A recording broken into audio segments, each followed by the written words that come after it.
देखेंगे कि आज हम पढ़ेंगे शुगर्स के बारे में। तो शुगर्स क्या होते हैं? शुगर्स क्या होते हैं? एक तरह के क्या होते हैं? कार्बोहाइड्रेट्स होते हैं। कार्बोहाइड्रेट्स होते हैं और इसमें तीन टाइप, मेन तीन टाइप होते हैं। कौन से? मोनोसैकेराइड होते हैं, डाइसैकेराइड होते हैं और पॉलीसैकेराइड होते हैं। ठीक है, तो मोनोसैकेराइड में जो हम देखते हैं तो मोनोसैकेराइड में हमारे तीन मेन होते हैं। आपका ग्लूकोज होता है, गैलेक्टोज होता है और फ्रुक्टोज होता है। ठीक है, ग्लूकोज, गैलेक्टोज और फ्रुक्टोज। और इसमें क्या होता है कि इसका जो जनरल फार्मूला होता है वो C6H12O6 होता है। सबका सेम ही फार्मूला होता है, लेकिन स्ट्रक्चर जो है वो डिफरेंट होता है। ठीक है, स्ट्रक्चरली वो डिफरेंट होती है इसलिए, और ये एक ही इससे बना होता है, इसलिए आप मोनोसैकेराइड या मोनोमर आप इसे बोल सकते हो। डाइसैकेराइड में क्या है कि दो अलग-अलग चीजों से, मान लो दो ग्लूकोज से क्या बना है? लैक्टोज बना है, एक ग्लूकोज और एक फ्रुक्टोज से माल्टोज बना है, या फिर सुक्रोज उसी तरीके से बना है। मतलब दो चीजों से, दो अलग-अलग, मतलब मान लो कि ये ग्लूकोज है, एक और ग्लूकोज यहाँ पे मैंने ऐड कर दिया। ठीक है, एक और ग्लूकोज ऐड कर दिया, इसके बीच में जो लिंकेज बनाई। ठीक है, और एक ग्लूकोज मैंने ऐड कर दिया, तो ये दो ग्लूकोज मिलके क्या बनते हैं?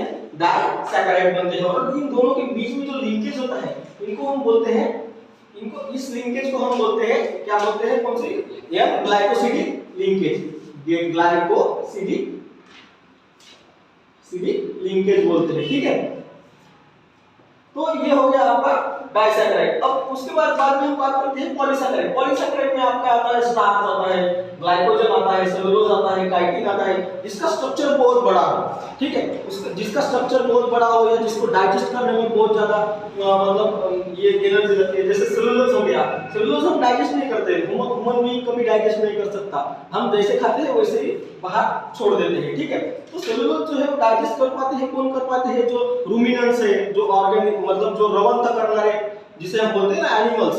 ठीक है, तो वो जो है वो सेलुलोज को डाइजेस्ट कर पाते हैं, क्योंकि इतना कॉम्प्लेक्स स्ट्रक्चर होता है। ठीक है, इनके बीच में भी सेम ऐसी ग्लाइकोसिडिक लिंकेज होती है, लेकिन क्या होता है कि ये बहुत बड़े-बड़े स्ट्रक्चर होते हैं। इसकी वजह से जो है ये जो है इसे पॉलीसैकेराइड हम कहते हैं। तो ये जो है ना बहुत सारे ग्लूकोज से मिलके स्टार्च बना होता है। ठीक है, तो हमने जब हम देखते हैं ग्लूकोज से जब हम स्टार्च बनाते हैं, उस प्रोसेस को हम पॉलीमराइजेशन कहते हैं।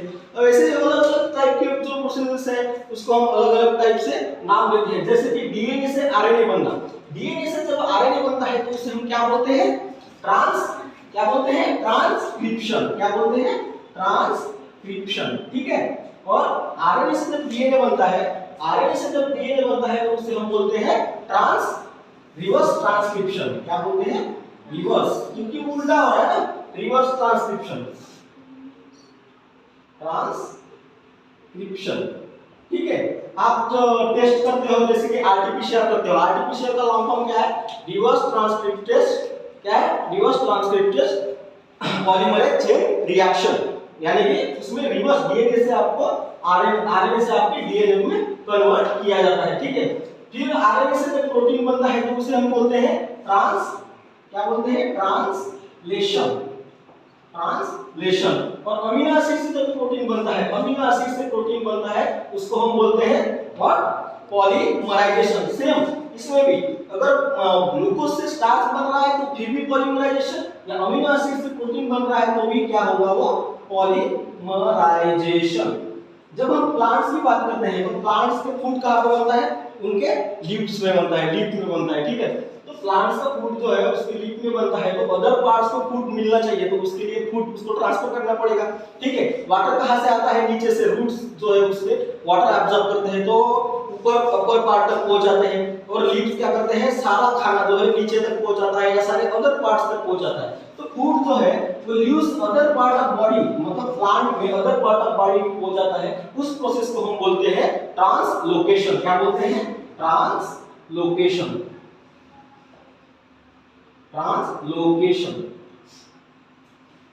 तो उम्मीद है आपको ये सारी चीजें जो है अच्छे से समझ में आ गई होगी। ये सारा बेसिक है। ठीक है, तो ठीक है, थैंक यू सो मच।